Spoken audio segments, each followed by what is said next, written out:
Yo tengo que confesar y aceptar en esta mañana que estoy un poco retrasado. Ese mundo, usted sabe, va muy acelerado y cada año los modelos de teléfono van adelantándose en números. Y yo tengo un teléfono que es 4, con una S al lado, 4S. Y digo que estoy retrasado porque ya va por el 5 y por el 5S. Y Aida me dice, ya eso es viejo, y es verdad. Sin embargo, descubrí que ese teléfono, aunque es un modelo todavía viejo para todos los efectos de la tecnología, me estaba dando un mensaje continuamente diciéndome que ya estaba listo para hacer lo que se llama en inglés un upgrade, para mover a un sistema operativo que fuera un poquito más funcional, más rápido. Los que saben de eso, iOS 7, ¿verdad? Yo con mucho temor abría ese mensaje y lo miraba y lo contemplaba. Cada vez que le daba para que pudiera llevarme al upgrade, me decía que tenía la memoria ocupada y que para poder darle ese upgrade tenía que vaciar las cosas que tenía en el teléfono. Y entre ellas habían fotografías y videos de varios años atrás. Pues sabrá usted que llevaba un largo tiempo sin darle el upgrade por miedo a perder lo que ya tenía, pensando que al hacer esa modificación en el sistema operativo iba a perder toda la data que ya contenía el teléfono. Por lo tanto, siempre lo miraba día tras día, lo miraba, pero nunca me atreví a hacerle ese cambio. Mis hijos, que están metidos en ese mundo, me decían, papi, dale. Y yo decía, pero es que yo no quiero perder lo que tengo en el teléfono. Así que mis hijos, que son una mente de otro tiempo, me decían, dale. Finalmente descubrí algo que se llama el iCloud, que es una memoria en algún lugar desconocido. Y cuando yo me criaba, ese lugar desconocido se llamaba el Twilight Zone. Debe ser algún Twilight Zone donde esas cosas van guardadas, ¿verdad? Los que se rieron son más viejos que yo.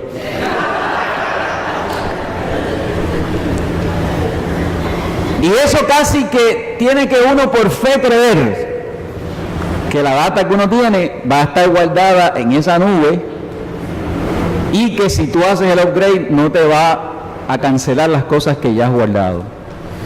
Pues me atreví a apretar ese botón, a vaciar un montón de fotos que tenía, a dejar un montón de cosas que ya yo tenía ahí guardadas y que tenían un valor para mí sentimental y afectivo, además de que era una memoria de algún tiempo pasado. Y finalmente me atreví a hacerlo.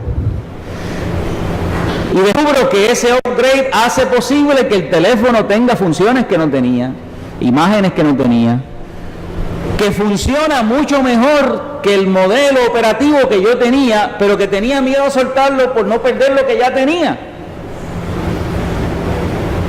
Pero sobre todo, mi hijo me dice, están todas las fotos y todos los documentos ahí guardados. Y cuando busqué, precisamente estaban todos guardados en ese upgrade, en ese nuevo sistema operativo. Así que tengo un teléfono viejo funcionando con un sistema operativo nuevo y todos los documentos guardados que tenía, incluyendo fotos y videos, todos están ahí todavía guardados en ese teléfono. Pentecostés se parece un poco a lo que yo les acabo de narrar. Porque piénselo de esta manera, la experiencia del Pentecostés y del Espíritu Santo es un upgrade. Que la iglesia, que los seguidores de Jesús, que los discípulos y discípulas de Jesús experimentaron al Dios derramar de manera plena, completa, su Espíritu Santo sobre esa comunidad de seguidores y seguidoras. Y la pregunta es si eso es algo bueno Si esa experiencia del Espíritu Santo, según lo narra en Hechos capítulo 2, hace posible que la iglesia pueda experimentar de manera nueva la presencia de Jesús en medio de ellos y ellas, si hace posible que la iglesia pueda accesar y tener la posibilidad de ver y de hacer nuevas cosas para comunicar y compartir lo que es el reino de Dios y lo que son las enseñanzas de Jesús, la pregunta es: ¿por qué entonces el Evangelio de Juan nos dice que los seguidores y seguidoras de Jesús estaban encerrados en un cuarto lleno de miedos y de temores? Si lo que Jesús había anticipado para esa comunidad de seguidores era bueno, y de hecho Jesús dice en el Evangelio de Juan: les conviene a ustedes que yo me vaya, porque vendrá atrás de mí el Consolador y Él los va a guiar a toda verdad. Sin embargo, después que Jesús muere, los discípulos están en obediencia, y los evangelios así lo relatan, esperando lo que Jesús había prometido, como dijo nuestra hermana Carmen al introducir el libro de las promesas, el himno de las promesas. Estaban todos asustados, atemorizados, llenos de miedo, pensando en el peligro que podía correr sus vidas ante los judíos y las autoridades de ese momento. Así que yo lo veo de esta manera y lo planteo así para que usted me pueda entender en esta mañana. Dios quiere hacerle un upgrade a la comunidad de creyentes. Dios quiere proveer una nueva experiencia que expanda los horizontes de la vida de la iglesia. Pero la iglesia y los seguidores de Jesús tienen miedo, tienen temor. Temor a lo que les pueda pasar, temor a lo que habían adquirido y recibido y comprendido hasta ese momento, temor a que todo pudiera cambiar adversamente en contra de ellos, temor al conflicto, temor a la persecución, temor al dolor, temor a las consecuencias de ese cambio, temor, miedo. De la misma forma como me temblaba el dedo frente al botón del teléfono.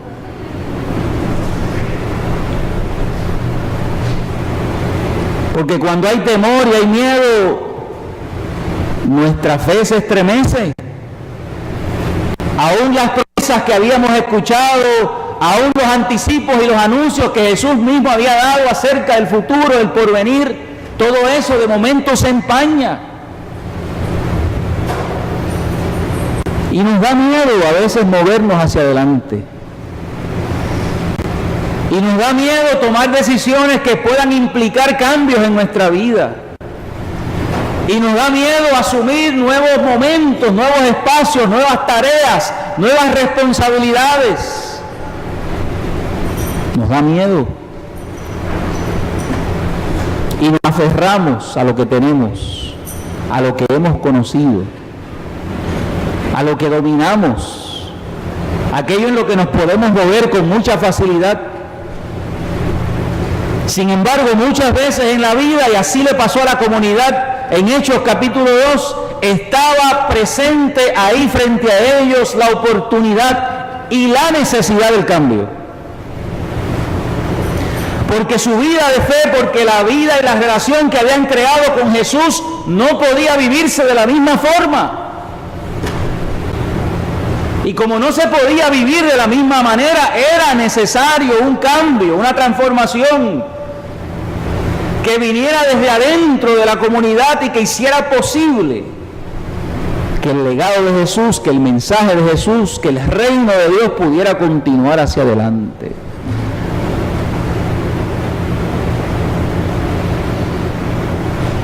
Yo creo que hay mucha gente viviendo con ese dedo temblándole ante el botón. Yo creo que por muchos años nuestro país ha estado con el dedo temblando ante el botón.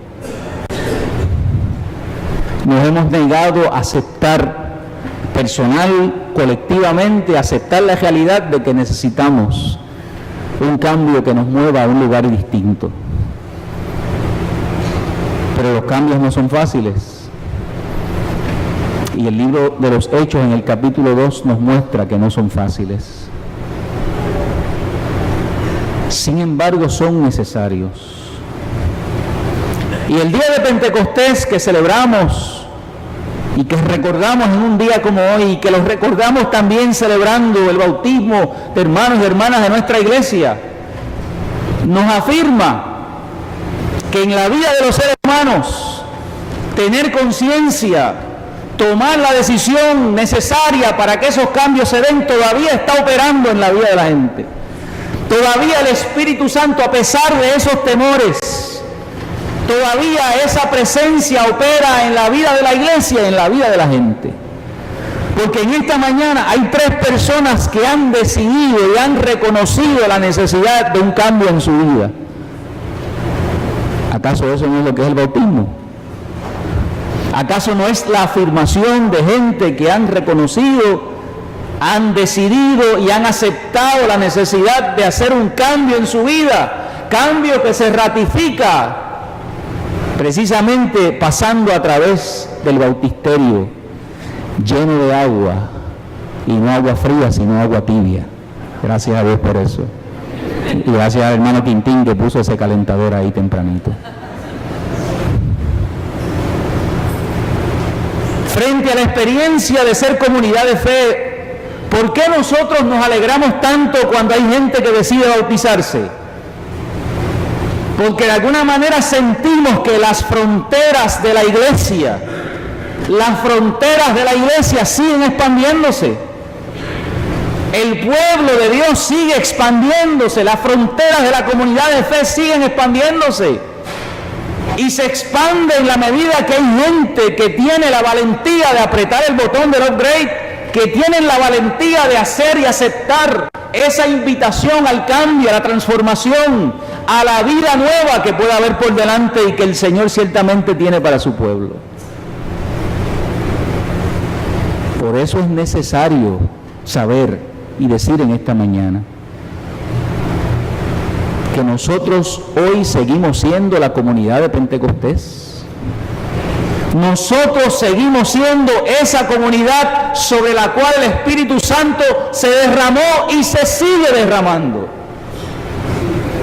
Y nosotros necesitamos afirmar esa presencia del Espíritu en la iglesia. Porque es el Espíritu Santo precisamente el que mueve, el que nos mueve a esas nuevas fronteras en la vida. Es el que nos lleva a reconocer esa necesidad de transformación continua que tiene nuestro ser. Es el que nos mueve a ese cambio necesario para el crecimiento, para la maduración, como cristianos y cristianas y como pueblo de Dios. Pero sobre todo es ese Espíritu Santo el que nos da la valentía, la fuerza y el valor para poder afrontar los nuevos desafíos que decisiones de cambio traen a nuestra vida. Una de las cosas que más me gusta de ese relato bíblico es cuando dice que todos recibieron esas lenguas de fuego, pero que esa comunidad diversa que estaba allí en ese momento celebrando esa fiesta de los 50 días o esa fiesta de Pentecostés, como se llama en el Antiguo Testamento, todos empezaron a entender y a escuchar lo que se hablaba. Y lo que se hablaba precisamente era el Evangelio, era la buena noticia, era la comunicación acerca de las verdades que Jesús enseñó. Por lo tanto, ese Espíritu Santo en esa comunidad puso un lenguaje nuevo, puso un idioma nuevo, no nuevo porque no se entendiera, nuevo porque hasta ese momento no se habían atrevido a hablar. No se habían atrevido a comunicar con esa misma fuerza y entusiasmo lo que son las verdades del Evangelio y del reino de Dios. Por lo tanto, el Espíritu Santo trajo esa fuerza, ese valor para hablar, para la palabra, pero no cualquier palabra, no cualquier discurso, la palabra que podía entender aquellos que estaban allí. le puso en las lenguas y en el corazón de aquellos seguidores de Jesús la palabra del pueblo, de la gente, de la comunidad que estaba reunida, para que pudieran entender de qué se trataba y de qué se trata el Evangelio y el reino de Dios. Y yo creo que hoy nos hace falta esa palabra. Yo creo que a la iglesia le hace falta hablar ese lenguaje del pueblo. A veces pienso que el discurso de la iglesia es un discurso que se va por encima de la gente, por encima de sus realidades, por encima de las necesidades que posiblemente está viviendo este pueblo. Y yo creo que necesitamos el Espíritu Santo como fuerza y como valor para ayudarnos a hablar las cosas de tal manera que la gente nos pueda entender. Y que la gente pueda recibir en su contexto, en su realidad, en su entorno, en su pensamiento, la verdad del Evangelio. Porque a pesar de que el Señor nunca cambia, no ha cambiado a través de los tiempos, los contextos sociales y culturales sí han cambiado. Y necesitamos buscar la forma y la manera de hablar inspirado por el Espíritu Santo, un lenguaje que pueda alcanzar y que llegue a la gente. Y yo no sé si a usted le parece, pero me parece que ya la gente cuando oye cierto discurso religioso, como que inmediatamente cierran la mente, cierran los oídos, cierran el corazón. Y las reacciones, ya viene este o ya viene esta, ¿verdad? Con el mismo sonsonete. Ya viene este o esta a hablarme de Evangelio y de Jesús y del amor de Dios. Quiere decir que hay un discurso que ya está un poco desgastado y que ya la gente ha dejado de oírlo, porque ha sido repetitivo. Y yo no estoy diciendo que no hay que comunicar verdades fundamentales del Evangelio, hay que hacerlo, pero hay que buscar la manera. Y yo creo que Hechos capítulo 2 nos recuerda eso, buscar la forma de poder hablar el lenguaje del pueblo y de la gente. Y me parece que la iglesia en esa tarea tiene que jugar un papel fundamental en comunicar ese lenguaje del pueblo, en hablar al corazón y a la necesidad del ser humano, inspirados, motivados por esa fuerza del Espíritu Santo. Somos comunidad del Espíritu para asumir esa nueva tarea, ese cambio necesario. Y quiero decirles, hermanos y hermanas, que ese cambio, esa decisión, ese recibimiento del Espíritu Santo no viene a resolver realmente nuestra vida en el sentido de traernos una vida sin conflictos y sin problemas. El Pentecostés no vino sobre la iglesia solamente para darle poder, para poder hablar y actuar. Vino también para capacitarla a enfrentar los conflictos y las adversidades de la vida. Porque tan pronto pasa el escenario de Pentecostés, lo que usted se encuentra son los discípulos encontrando conflictos, choques, problemas, cárcel, dificultades, angustias, como consecuencia de ser comunidad del Espíritu. Y qué diferente eso que le estoy diciendo a lo que muchas veces, y aquí hemos dicho, se repite y se dice. Ven al Señor y ya no va a haber más conflictos y problemas. Sigue al Señor y se te van a resolver todas tus necesidades y situaciones. Ven al Señor para que pare tu sufrimiento y puedas entrar en una experiencia de dicha, de plenitud. Eso no es lo que dice la Biblia, el texto bíblico, y mucho menos Hechos capítulo 2. Todo lo contrario, lo que dice ahí es: ven al Señor y te van a meter preso. Ven al Señor y vas a tener problemas con las autoridades. Sigue a Jesús y da testimonio y vas a tener conflicto, sufrimiento y angustia por afirmar esa fe. Eso es lo que dice el texto bíblico. Eso fue lo que vivió Jesús. Eso fue lo que vivieron sus discípulos y sus apóstoles al seguirle en el testimonio. Y eso también nos toca vivir a nosotros como seguidores y seguidoras del Señor. La única diferencia es que en medio de esas luchas y adversidades, el Espíritu del Señor está con nosotros.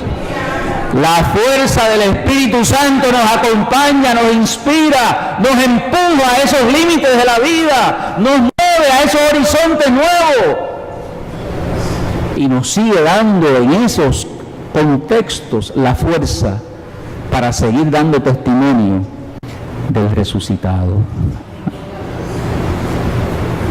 Y lo último que quiero afirmar en esta mañana, para entonces pasar al momento de los bautismos,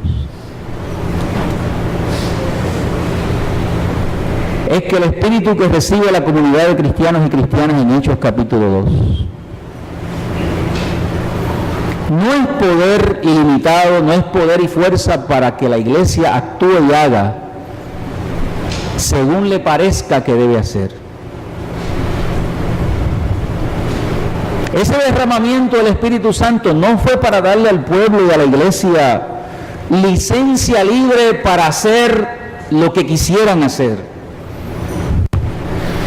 Ni siquiera para tomar ese poder y aprovecharlo en beneficio propio. Y en el libro de los Hechos hay un hombre que quería pagarle a los apóstoles para que le dieran ese don y él poder beneficiarse económicamente de eso. ¿Se acuerdan de esa historia? Así que este asunto del Espíritu Santo no es un privilegio sobre el cual nosotros podemos capitalizar, tener ganancia o convertirlo en algo que realmente no es. Y hay muchos que se aprovechan de los dones que da el Espíritu. Hay muchos que hasta mercadean con los dones que da el Espíritu. Hay muchos que afirman y anuncian tener ese don, tener esa particularidad característica que el Espíritu le ha dado. Y lo promueven como un asunto, como si fuera un espectáculo al cual pudiéramos ir, porque allí está la gente que tiene el Espíritu Santo y tiene la capacidad de transmitirlo y de hacer las cosas y maravillas en nombre de ese Señor y de ese Espíritu Santo. Pero eso tampoco es lo que dice el texto bíblico.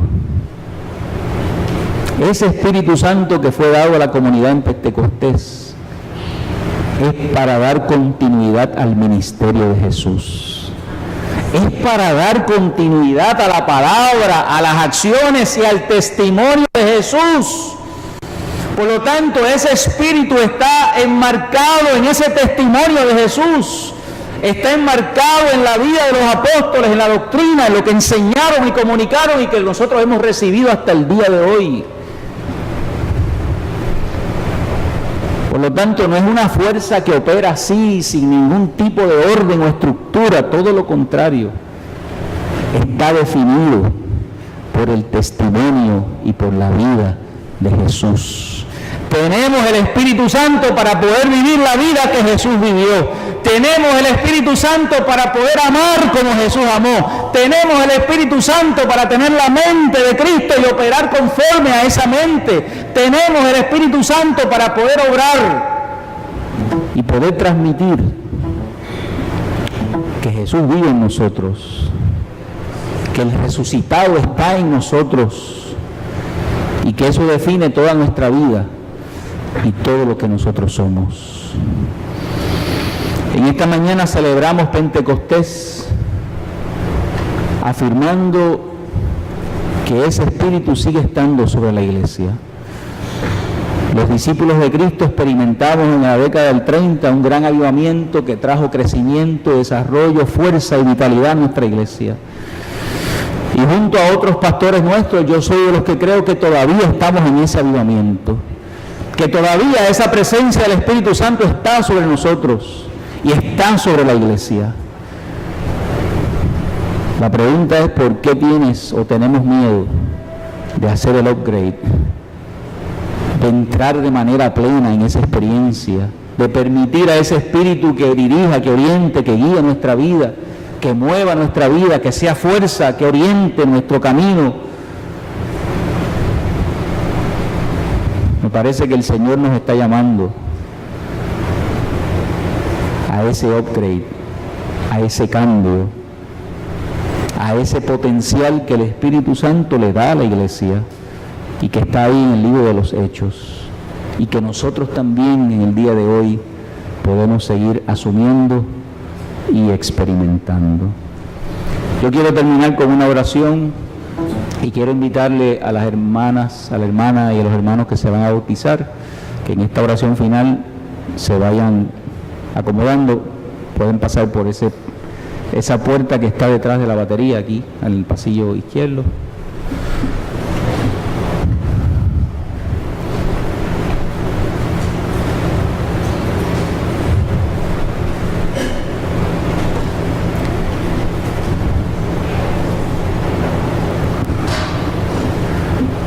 Dice el texto bíblico que ese Espíritu Santo nos guía a toda verdad.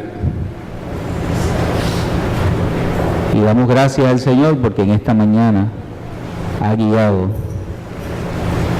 a estos hermanos y a esta hermana a esta decisión de consagrar sus vidas al Señor a través del bautismo. Oremos para luego continuar ofrendando, porque hoy vamos a ofrendar la vida de estas 3 personas al Señor. Por eso es que justamente en el momento de la ofrenda, antes de la ofrenda, vamos a ofrendar sus vidas al Señor a través del acto del bautismo.